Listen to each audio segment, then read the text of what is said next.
Okay, I think it's 3 minutes past 10. We should be starting. I don't want to keep everyone waiting. So welcome everyone to Gem for Olive Infoday. Today we will be together with our colleagues from Córdoba University presenting Gem for Olive project and also the new Gem for Olive open call for proposals. Thank you everyone for your interest and for joining us in this session. So yes, first of all, just some ideas to ensure that the event is running smoothly. So yes, all the microphones and cameras will be turned off, and the webinar is being recorded for your information. Also, you can send all your questions through the chat, and at the end, we will leave a space for questions and answers. And also, please, we'd like to ask you to disseminate the conversation and this event through social media. You can tag at Gem4Olive. Thank you very much. And now with the agenda of the day. So yes, we will first have an informative session that will run until 11:30. Our colleagues, Freddy and Conchi, Freddy Mijo and Conchi Muñoz from University of Córdoba, who are coordinators of Gem for Olive project, will be presenting the main results of the projects and also some guidelines to develop a breeding plan. After that, I will be presenting the second Gem for Olive open call. My name is Macarena Oreña. Sorry, I didn't present myself at the start, from Technological Corporation of Andalusia. And then we will have one success case from the first Gem for Olive open call that will be explaining a project who was funded, which is Alberiza. Sonsoles will be explaining this to us. And finally, we will have a slot for questions and answers. By the end of this session, there will be opportunity also for all of you to register and to check for all participants in our page, in our events page. So you can also arrange meetings with possible business collaborators. So I hope that you have a nice session, and please, Conchi and Freddy, whenever you are ready, you can start sharing your screen. Thank you very much. Okay, thank you, Macarena, for the introduction. Good morning, everybody. Here I am with coordinator Conchi Muñoz. I am Freddy Christopher Mijo, and okay, from University of Córdoba, we will try, as Macarena explained, to give a short introduction of the project, some of the main results that can contribute to develop this second call for the companies, for the SMEs. And then we will explain, Conchi will explain what does mean one breeding plan, what is the idea of a breeding plan, and which are some example of the projects that we are expecting from this second call for the companies, for the SMEs. So giving a short introduction to the project, the acronym or the name of this project is Gem for Olive. The main activity of the project is based in the pre-breeding activities. And the topic of these projects are genetic resources and pre-breeding communities. The project is coordinated by Córdoba University, from Spain. And here participate 16 partners from 7 countries. Here is the map with the countries. And this project started in October 2020 and is going to finish in 2024. The total budget of the project is about 7 million euro. In this project participate 5 olive germplasm banks from Morocco, Spain, Italy, Greece, and Turkey. This is the core of the project and the core partners, which also are going to contribute mainly to this second call for the SMEs, for the projects that the SMEs are going to prepare and develop. Okay, presenting the goals of the projects. The core is the characterization of the olive-genetic resources in different topics, in different areas, such as resilient to climate change, analyzing the cultivars, about 500 cultivars related to the tolerance to the drought or frost, resistance to pests and diseases, studying the susceptibility or the tolerance of the cultivars related to the main diseases such as Verticillium, Xylella, and other aerial and fungi diseases. Production and quality, analyzing the production of the cultivars and the quality of the olive oil or table olives, such as phenols, fatty acids, volatile compounds, etc. And adaptation to the modern planting systems. In this case, we are, let's say, studying and analyzing, characterizing the cultivars related to the shape and the growth, the vigor of the tree. If one cultivar could be adapted to the mechanized or super high density systems of plantation.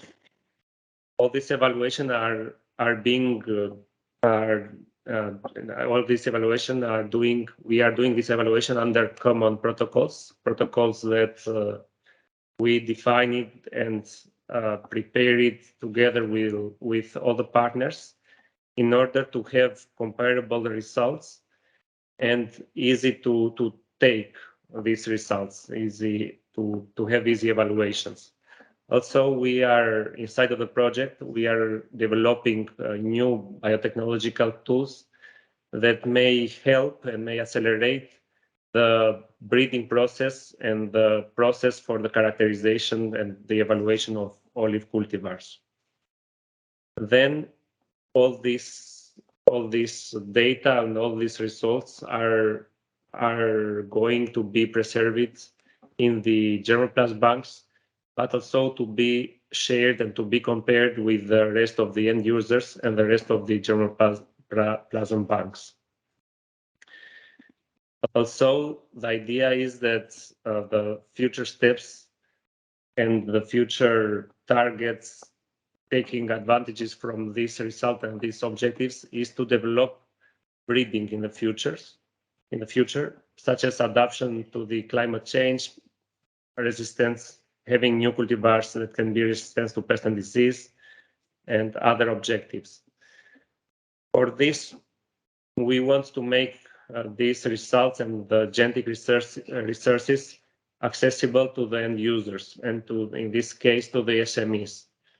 For that, inside of the project, we have a work package or one objective so that we have, let's say, saved a budget for the companies, and this budget is used to launch calls for the companies, for the SMEs, that can bring their ideas and develop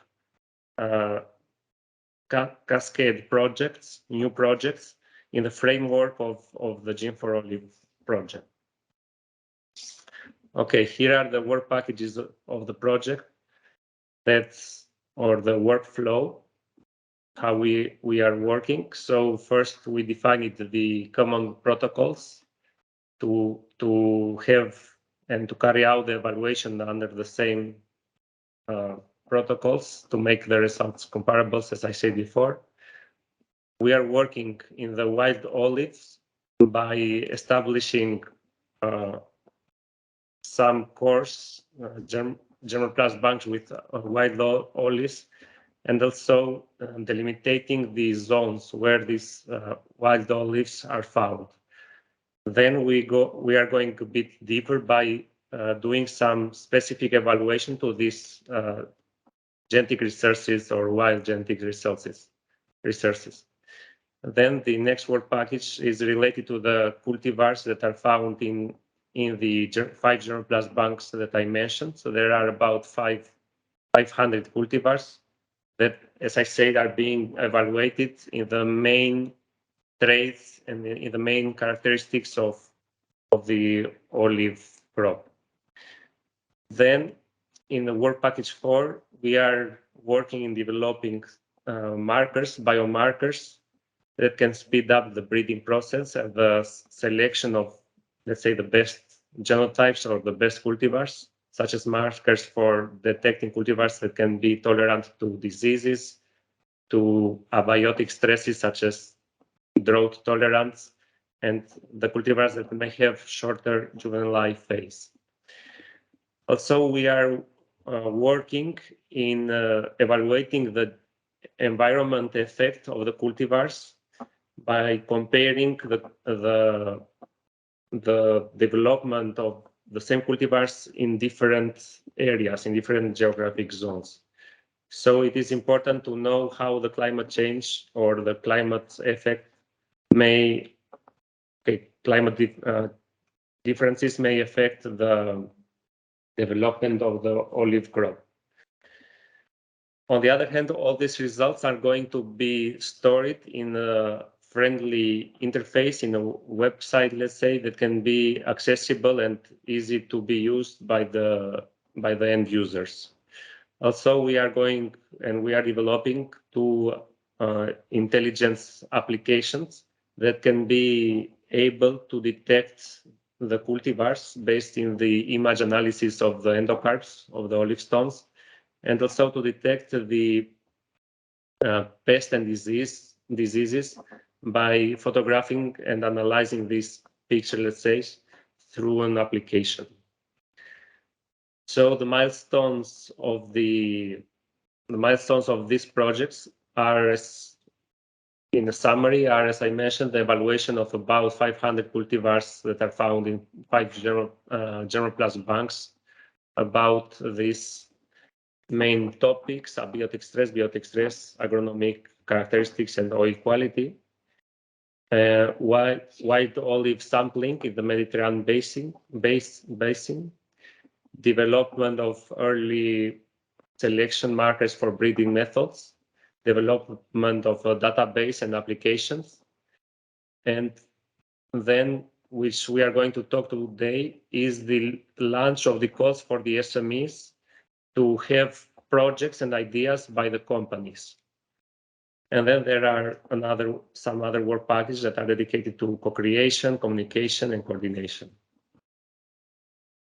So now I am going to pass the floor to Conchi, who will explain a bit what we understand with the breeding plan, and then some examples to give you some possible ideas for proposing projects for this call.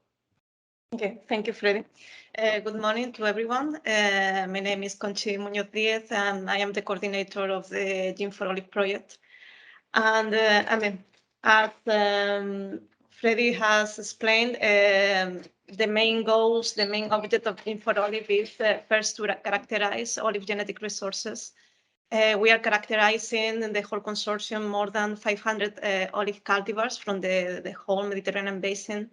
Also, wild olives, different Olea subspecies, and we are characterizing them to know, for example, which are the most resistant one to some pests and diseases, for example, verticillium, Xylella fastidiosa, also which are the most tolerant ones to drought, to frost, all these risk that are being more severe because of climate change. In parallel, we are developing new tools to make breeding more efficient, more faster, because the idea is when we know really the cultivars, the characteristics of the different cultivars and wild olives, we need powerful tools to generate the new olive cultivars, the cultivars of the future that are adapted to climate change or that are resistant to different diseases. So also one of the main goals of Gene for Olive is that we want private companies to get into olive breeding.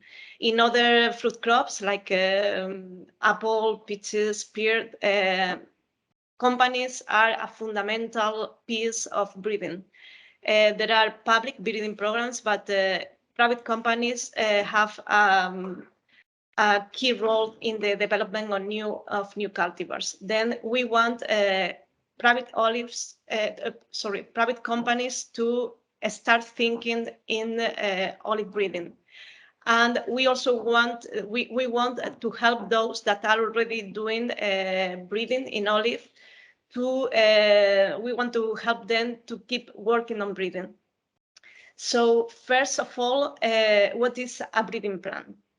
A breeding plan is a program in which we cross different olive cultivars that we think that they are good because for some valuable reason, for example, they have a high olive content or they are resistant to different pests and diseases. Then we cross them in order to generate seedlings. And we select the seedlings that are better than the genitors, the seedlings that have, for example, a high oil content and are also resistant to some pests and disease. So the idea is obtaining a new cultivars that we think that the market needs. For example, we think that the market needs cultivars adapted to new olive plantations, for example, super high density olive plantations. And that has been the basis of the main olive breeding programs that are running today.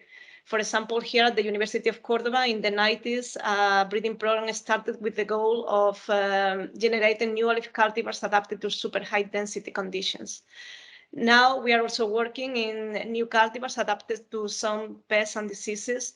But I mean, there are many ideas that can be started regarding olive breeding, because olive breeding is just starting.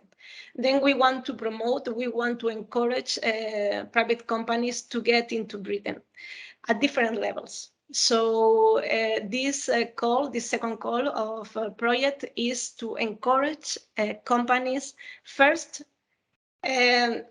start thinking on olive breeding, and second, if they are already thinking on olive breeding, or they are, for example, developing new cultivars, to help them to keep on working on it.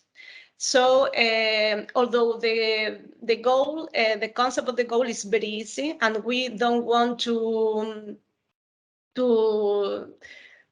for example, to limit the ideas of the private companies, because the goal of this second call is breeding programs, is developing breeding programs, and we can accept the ideas of the different companies. We want to give some examples of possible projects in order to make clear the goal, the main goal of this call. So, for example, going into what is a breeding plan, as I have said, we select cultivars, good cultivars, to cross them and generate seedlings. We call them an F1 cohort, and then select the main seedlings and replicate them in intermediate trial, and then in different locations to validate the good characteristic of these genotypes. This is a very long process, so we know it, and we will focus on the first 3 steps of a breeding program, because we consider that these are the initial steps, and the step that in which the developers needs more help. So after the selection of the seedlings, we consider that the breeding program is already running and they don't need help, or at least they need less help than in the first steps. So some examples of breeding programs. For example, we are a private company and we have never think about a breeding program. We have never think about obtaining a new cultivar, but we start considering that, for example, a new cultivar resistant, tolerant to salinity could be important, could be demanded by the sector, and could be profitable. So we start to think about that, but we need to consolidate the idea. So we will be in a very initial step of breeding. We could call it zero phase or zero step. We are starting to think about breeding, but we have an idea. So this call can help the companies in this phase. So the main proposal, the main idea of the proposal would be to develop the need of a variety, for example, tolerant to salinity, drought, cold, some pests and disease. Then the application have a first step that is the application in which we have to develop why we think that this cultivar could be interesting, describe the approach of the idea, how we could start on it, and expect economic impact. Then we also, in every proposal, we ask for a validation activity, because it's not enough to propose an idea. We want some proof that this idea is serious and that respond to a real interest of the company. So which could be this validation activity? For example, a market study. We want to know if this idea that I have could be profitable. Then I want to conduct a serious market study. Then this would be the validation activity. Other possible activity. I have some cultivars that could be candidate genitors to start the breeding programs. I have, for example, in mind 5 cultivars that could be resistant to salinity, but I am not completely sure about their response. So my validation activity could be to set up a field trial in which I compare these cultivars, the behavior of this cultivar in a orchard with high levels of salinity. Could be other validation activities. Then we don't want to limit the ideas of the private companies. These are just examples, but I think that they could be helpful for the companies. So we want to help companies in this zero step, and a step in which a company has never thought about starting a breeding program, and they want to develop the idea. For example, another idea for a breeding program could be that, for example, a company thinks that oils with specific characteristic, let's say pungent oils or oils with a high level of phenols, could be profitable at the market, could have a market in themselves. So in my application, I have to describe why we think this could be a good idea, why we think this can fit in the market, the idea, respond to a demand of the consumers, describe the approach in which I want to implement the idea, and expect economic impact.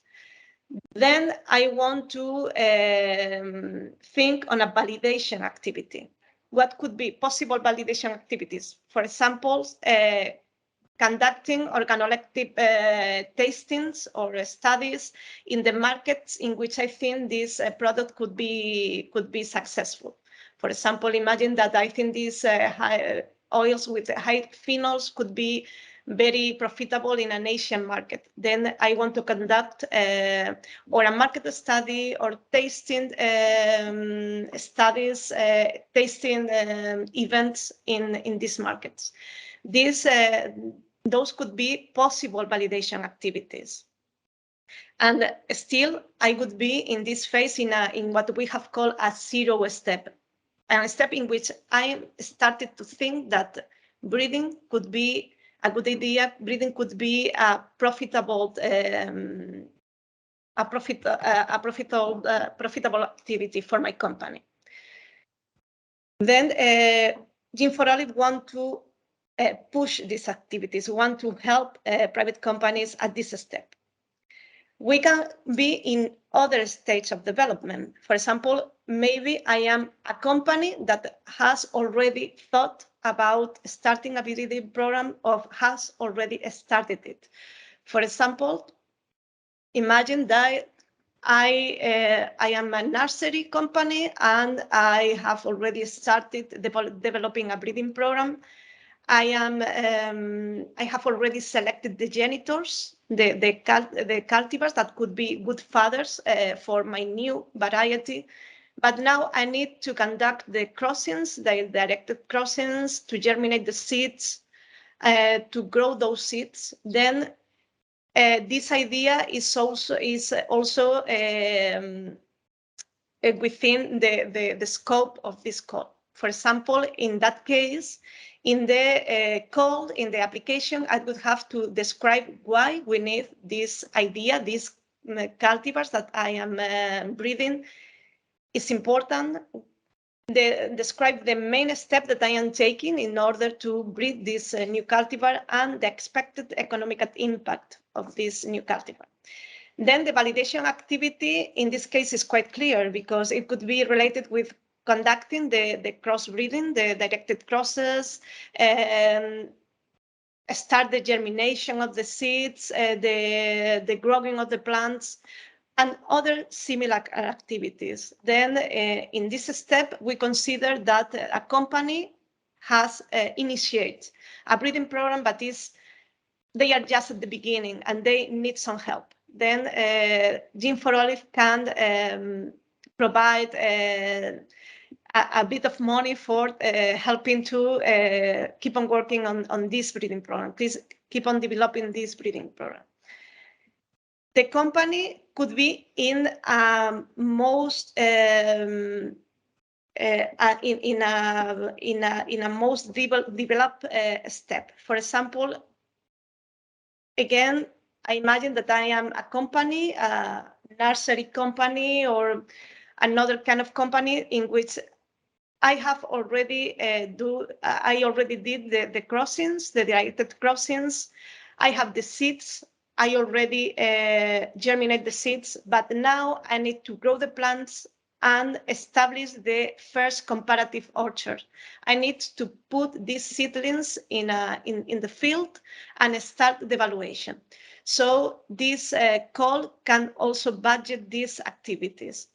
In the application, I have to describe why, what I am doing, what I think my idea could be successful, profitable, the steps that I am that I have organized to be taking in order to conduct this breeding program, and always expect approximate economic impact. I want to justify that this idea that I have room in the market, and I think that it could be profitable in the market, and it responds to a need of the sector. So in this case, in the case that I am a company in which I have already started a breeding program, but I am in the initial steps, I could propose other validation activities. For example, the growth of these plants that I have already generated, the plantation of these seedlings in a comparative orchards, and also the evaluation, the starting of the evaluation of these seedlings. So summarizing, it's necessary, for example, at the end of the project to be sure that I am going to finalize, that I am going to finish this breeding program? No. Okay, these projects are quite short. It's just 1 year project. Then I don't expect any company, although we really would like, to embrace definitely the idea of conducting a breeding program. We want companies to start thinking on it, and companies that have already in this line, help them to keep on going forward. But what we think at the end of the project is that every project has to submit a deliverable, a final report in which they present a more developed breeding program, because we think that the activities of this project should help them to articulate better the breeding program. and also that they have finished the validation activity. In this case, for example, if I have proposed to conducting a market study, we need to present, the company needs to present that market study. If I have applied my proposal, my idea has been to, for example, evaluate different possible genitors, possible cultivars in a comparative fields. For example, I want to know which between three, which are the best genitors for generating a new cultivar resistant to drought. I need to have planted that comparative trial. If I have asked for keep on working on the breeding program, and my validation activity is germinate seeds, in my final report, I have to present proof of have finished that activity, that I have germinated those seeds or planted the seedlings in the field, depending on my proposal. So that these are just four possible ideas of 4 possible projects. But again, we don't want to limit the imagination of private companies regarding breeding. We are open to other kind of ideas, to other possible validation activities, but this is just, we want to provide some examples of projects focused on breeding, but they could be at different stages. So our idea, what we want to have as many proposals as possible. We want proposals, we want ideas, so we will be very happy to receive as many proposals from companies as it could be possible. We are, of course, happy to meet with companies that need some advice, some guidance to apply for these projects. So we as coordinator are happy to help, and I'm sure that other members of the consortium are also happy in the same way. So this has been our presentation of the second call.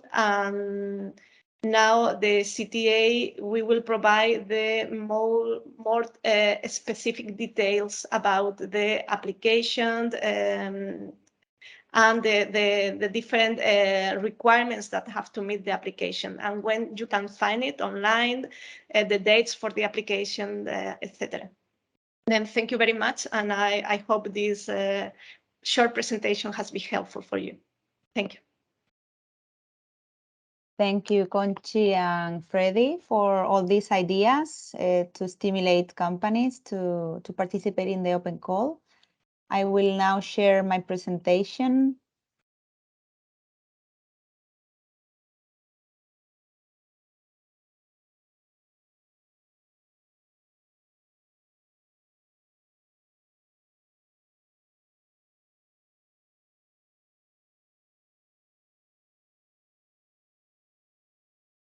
Okay, so now we will look into the details of the conditions of the open call.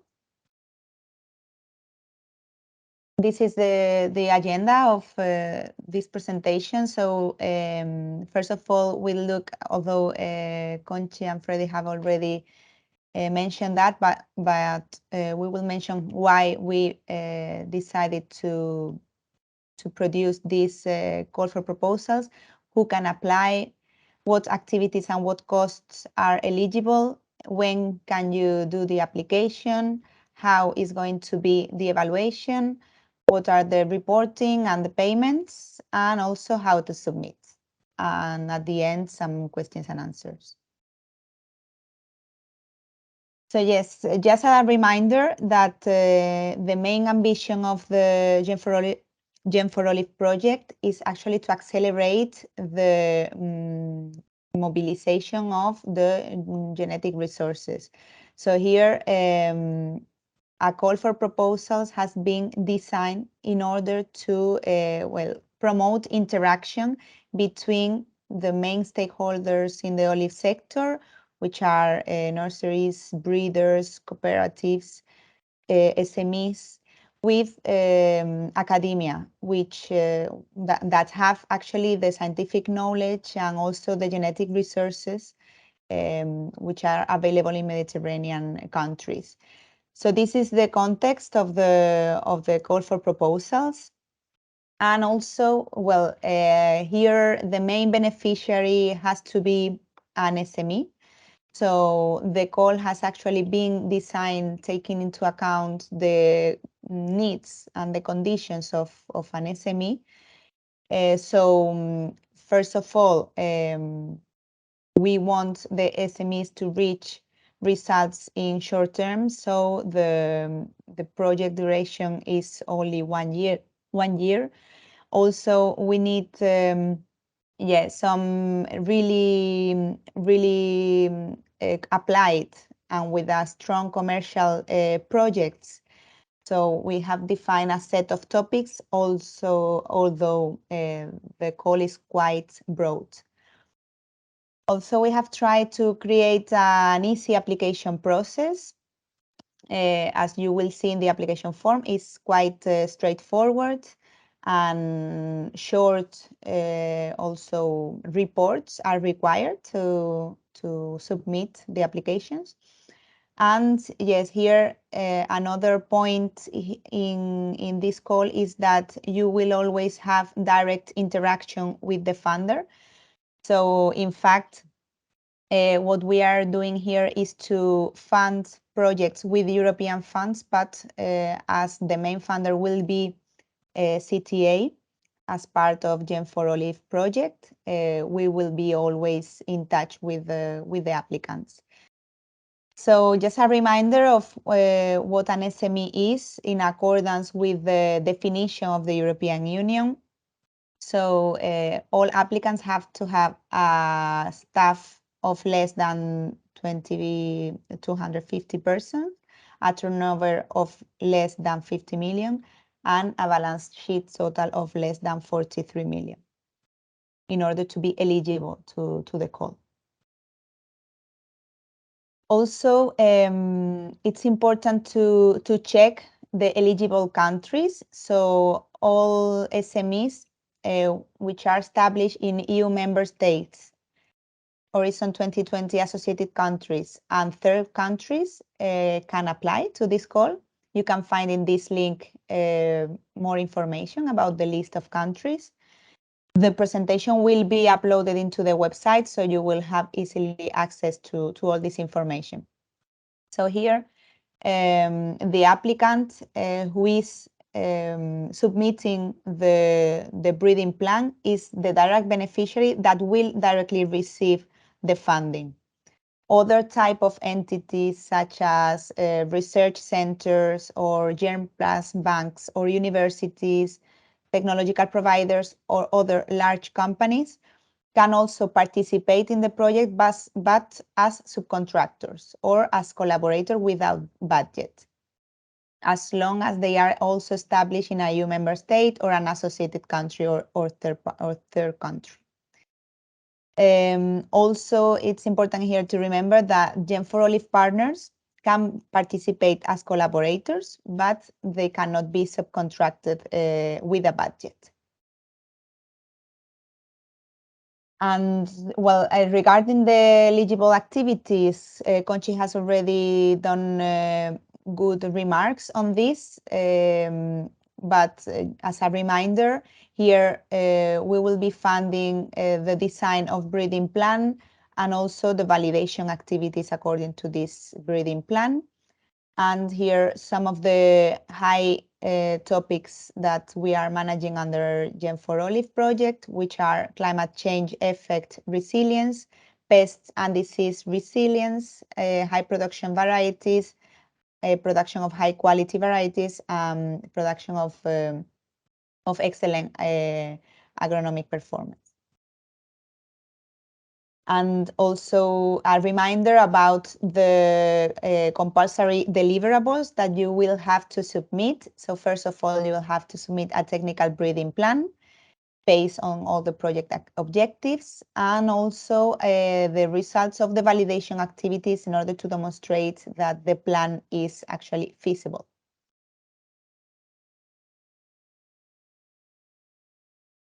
Regarding the funding, these projects are considered a lump sum, meaning that they have a fixed amount of 10,000 euros per project. So you cannot apply for higher or lower amounts. The duration of the project, as we said, is maximum 1 year. And here we will be signing the grant agreement together with the SME applicant and Gen4Olive partners. We expect to be able to grant 25 projects in total. And regarding the number of proposals that each SME can submit, so here we have a limitation of 3 applications by SME. But always with different project ideas. So you can submit more than one as long as you have different applications. Also, there is a limitation regarding the amount of funds. So here, a single SME cannot receive more than 60,000 euros together from the sum of the projects from the first proposal, from the first open call to the second open call. So this is also something to consider. Yes, we are encouraging here to all SMEs to design olive breeding plan in collaboration with other germplasm banks and also partners participating with Gen4Olive. As a reminder, again, Gen4Olive partners cannot be subcontracted by the SME, but they could provide the information and also genetic materials for the design and validation of breeding plan. So we encourage all of you to contact all the the germplasm banks that are present in the meeting today in order to initiate a collaboration in case you don't have an initial collaboration yet. Regarding the costs that are eligible, these are the same cost as an usual European project. So here we will be covering all the staff costs, so the cost hours of the staff that are actually dedicated to work under the project. Other direct costs that are related to the implementation of the project, such as travel cost or equipment or consumables, are eligible. Also, indirect costs will be considered. A flat rate of 25% of the direct eligible cost will be applied. So here, costs such as room rent, energy costs, or general administration costs are eligible. And also subcontracting costs, such as the collaboration with research centers or universities or other type of collaborators are eligible. So as a summary here, the eligibility conditions. So the applicant has to be an SME, which accomplish the definition of the European Union and has to be established in one of the European Union member states, Horizon 2020 associated countries, and third countries. The application must be submitted in English through a web application form. We will share this later with you. Before the 25th of January at 5 p.m. And the only first 7 pages of the technical application form will be evaluated. There is a limitation of only 7 pages for your technical report. So again, with the timeline, the call has been open since the 20th of October last month, and it will be open still for a few months until the 25th of January 2023. The evaluation period will last until 25th of April. So it's in April when we expect to notify the funded proposals, and we expect to sign all the agreements by May 23, and that all projects can start from May to June next year. Regarding the evaluation criteria, well, here we have defined 3 different evaluation criteria: excellence, implementation, and impact. So these are some also sub-criteria that you need to take into account when preparing your project. The threshold for the total score, I mean, you need to be more than 50 points in order to be funded for this call. And yes, some recommendations here are to take care of the collaboration aspects, also intellectual property in case you work together with Germplasm banks. And also it's important to consider the international dimension. All these evaluation criteria, you can find them well detailed in the application guidelines. So you will be able to check them and also come back to us in case you have any question. Regarding the payment, so as we said, these projects are going to be paid in a lump sum of 10,000 euros per project.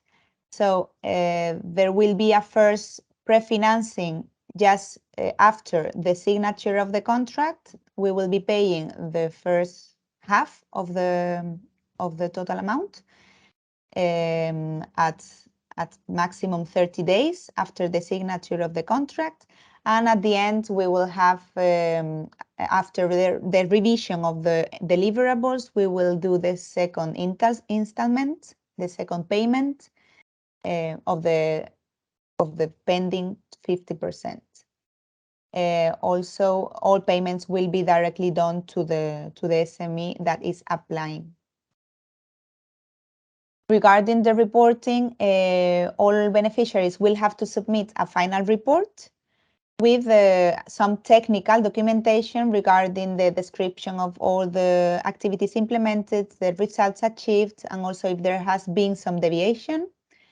Also, we need to see all the deliverables that have been listed into the work plan, and other evidence such as pictures, video, figures, that all the work has been done.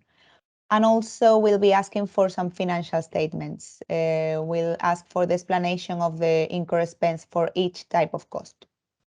And finally, the evidence in case you have subcontracted a collaborator, we will need to see the evidence of the payment to this collaborator.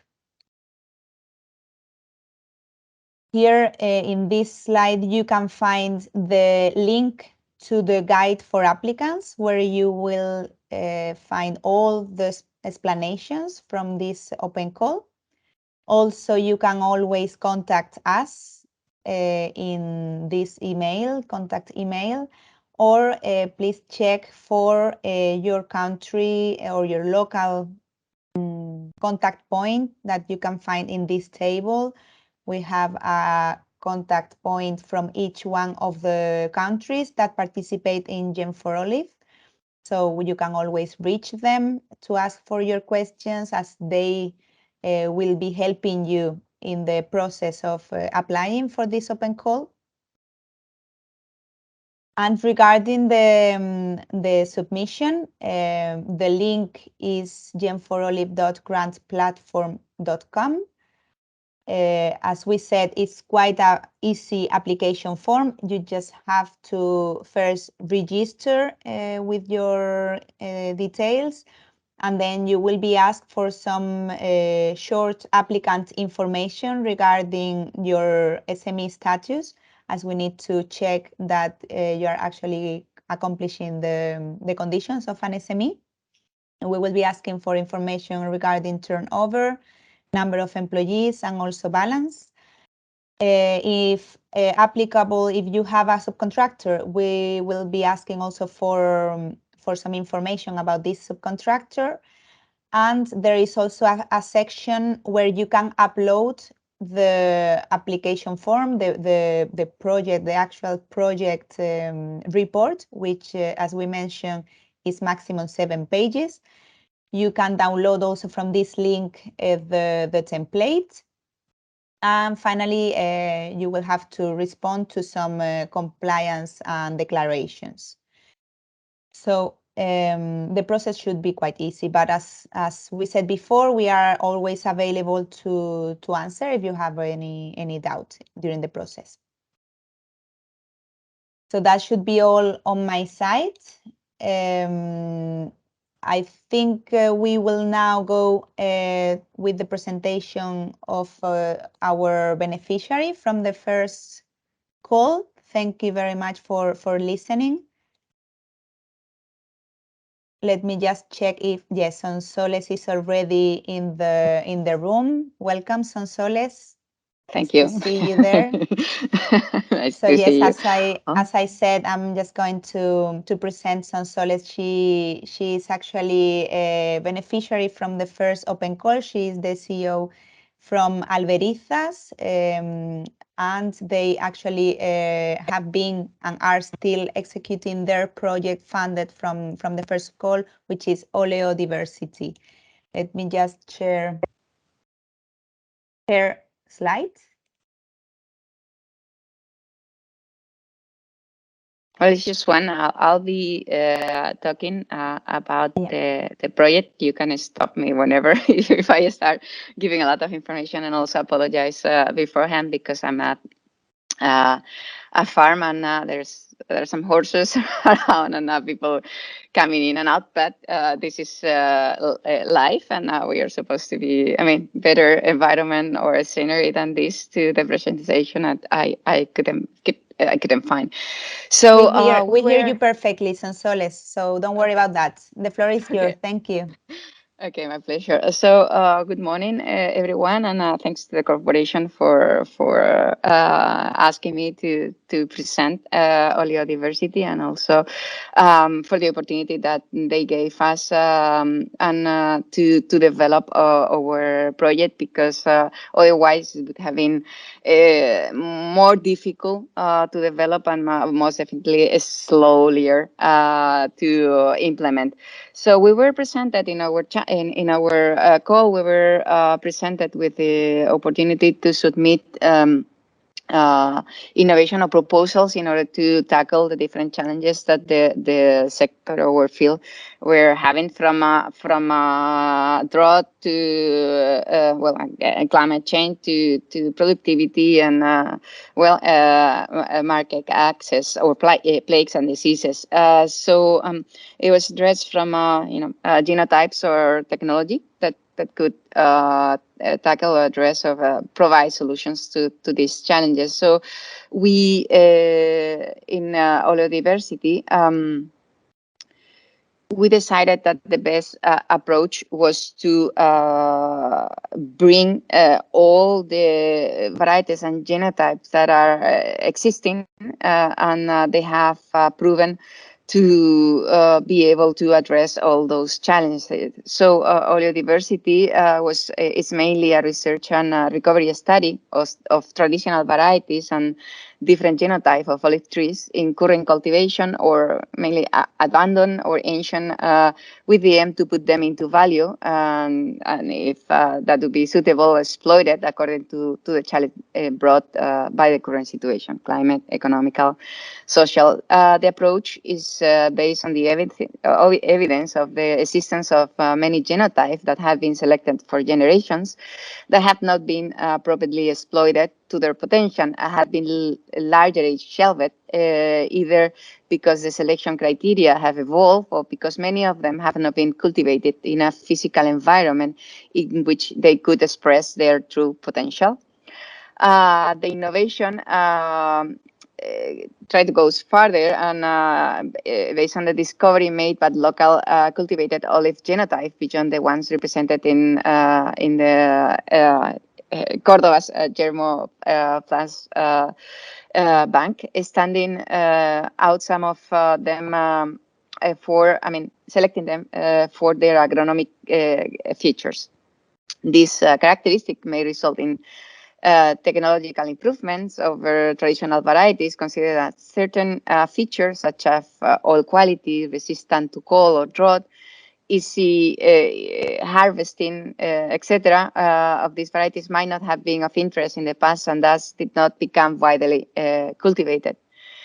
The relevance of our study, it's as some may respond to current agronomic challenges or even have the potential for cultivation in the face of fashion or trends in the olive sector, such as, for example, early harvesting.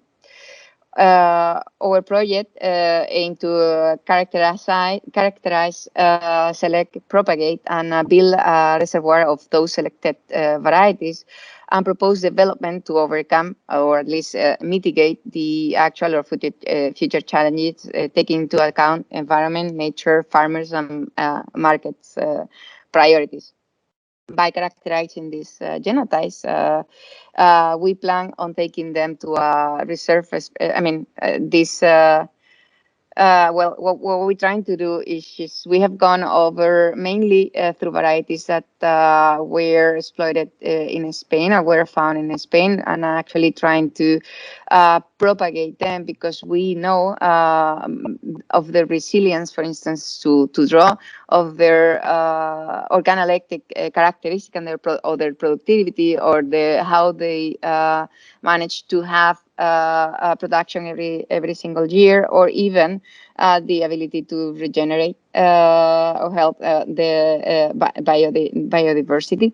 And those selected varieties, we have decided, one, doing a variety garden where we're gonna see them and plant them in an area the region in Jaén where we have a farm and where we think most of the challenges can be found, mainly this year with the drought that we are supporting and the bad harvest that most of us are going to have, but even though we are still trying to safeguard, and then have also an area in which we can experiment with some of them and see them evolve according to, stressing them, like mainly started planting them without water, for instance, and also no treatments, and with them see how they manage to thrive and watch the outcome of foraging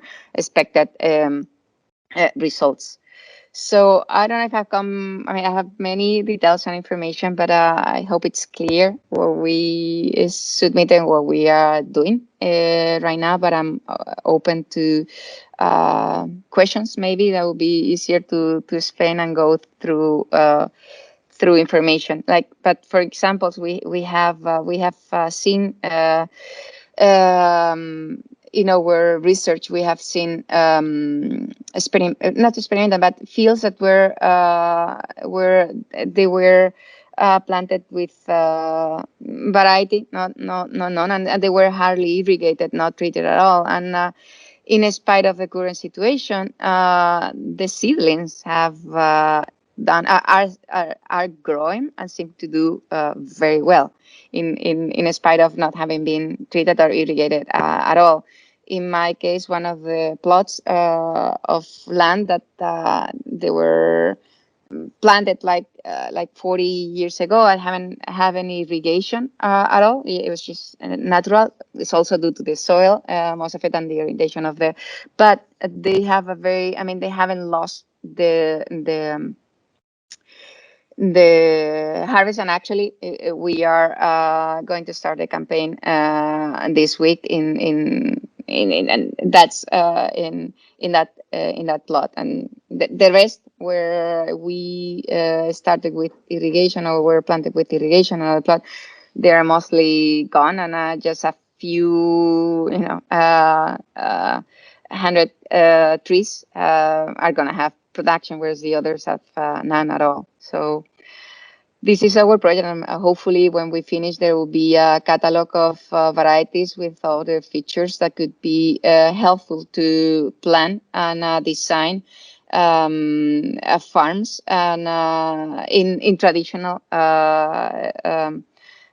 farming that can still be beneficial not only in terms of profit for the farmer, but and also a selection of a diversity of flavors and options for the consumer, who we are trying to also enlighten by the benefits of our products, and having a diversity and high quality products will help. And and also address this climate change that we are suffering, but like working with the type of soil, the type of landscape that we have, and therefore making available these varieties that are not new, but they were like local, so varieties that were someone else but could work very well in according to the features of our land or our farm. So I think Yes. if anyone has a question or it's clear, I can explain part of it or develop. Thank you. It's Thank you very much. my pleasure. It's hard to summarize everything that's been doing, and also the reality that we are experimenting at the same time. Yeah, thank you. Hopefully your experience will also motivate other SMEs in order to present some projects. Thank you. Yeah, most definitely, and also share information, or just contact us as well. To see what our findings are so far, and then when we have the garden and the experimental area ready, they can also see how we're doing it and what varieties we have chosen to be present. That's great. So that will be all in terms of our content for the presentation. If you have any question, just put them please on the chat. I've seen that Nicola was asking a few questions. Maybe we can just target this already. We are a bit, we have been quicker than we thought, so that's good because we may be finishing earlier. So yes, I'll just read out the question by Nicola. Yeah. If I understand well, the target of the call are stakeholders of the olive sector, cooperatives, oil producers, nurseries. I think I can answer this one. Yes, in fact, Nicola, these are actually the beneficiary, the potential beneficiaries for this call, as long as they are all registered as SMEs and as long as they cover or they accomplish the definition of the European Union and also the eligibility of the country eligibility that we mentioned before. Also, a second question, can we imagine tech projects with SMEs specialized, say in phenotyping tools or digital breeding? Maybe I don't know if colleagues from UCO can answer to this. There has been actually a change from the concept of the first open call to the concept of the second open call. So please, Freddy or Conchi. Yes, Macarena. Thanks for the question. In this second call, we cannot include, tech activities or let's say digitalization or something like that, because the call is very specific to that the project should be the breeding plan.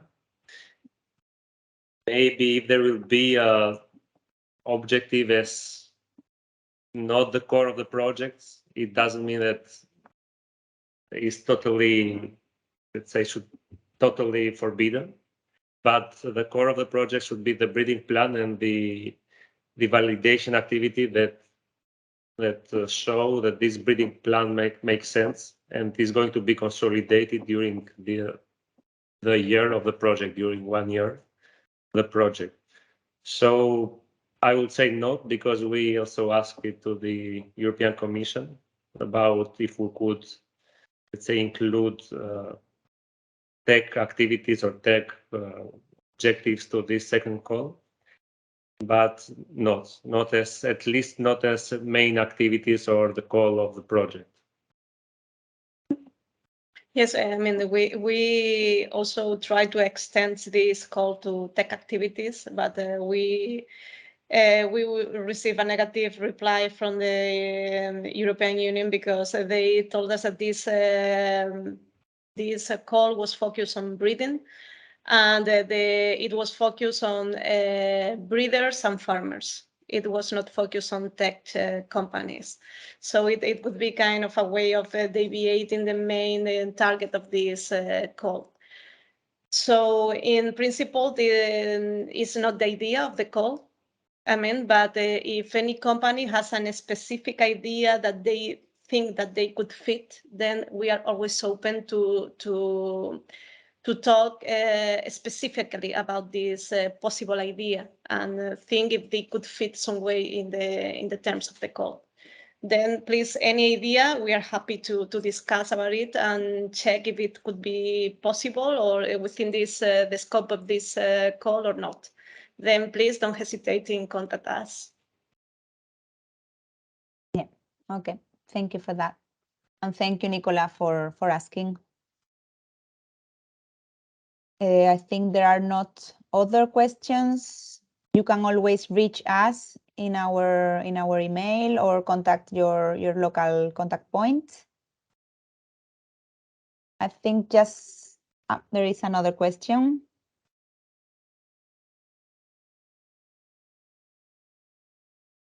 Okay, so thanks for the information and great presentations. What are your thoughts on the aspects that affect human health as a project proposal in this system based on olive development? Addressing potential therapeutic points. In recent years, the healing of wound dressings, especially with products obtained from olive oil, has been popular. What are your thoughts on this?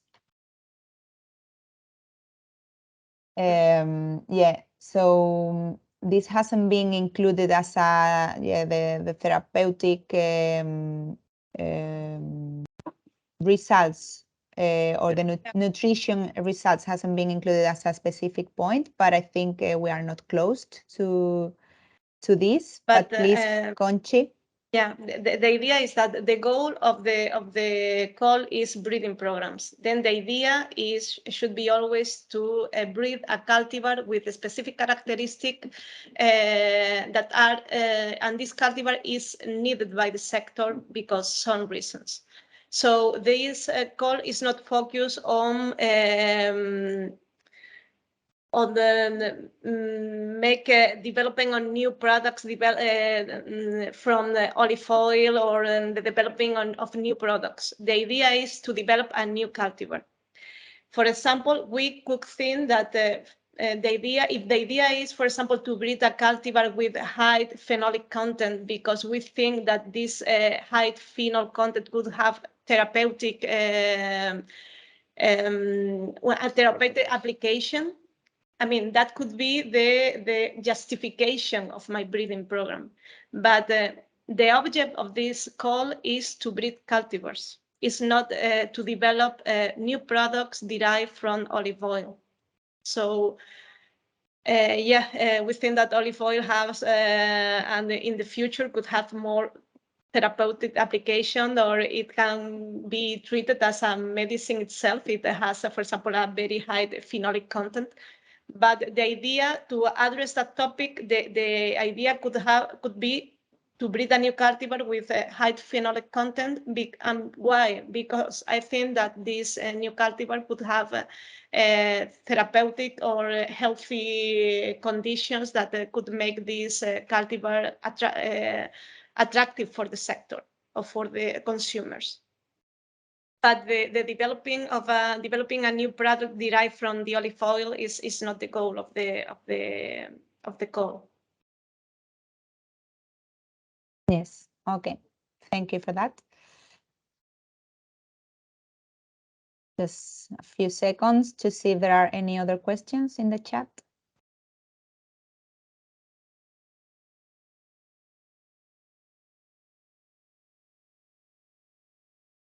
Otherwise, I will close the session, but I will first share the page of the event. Can you see my screen at the moment?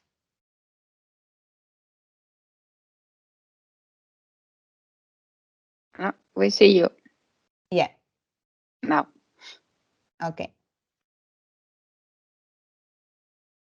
Okay, so if you go to the main page of the event, the Gen4Olive Infoday and Matchmaking event, here you can see first the description of today's event.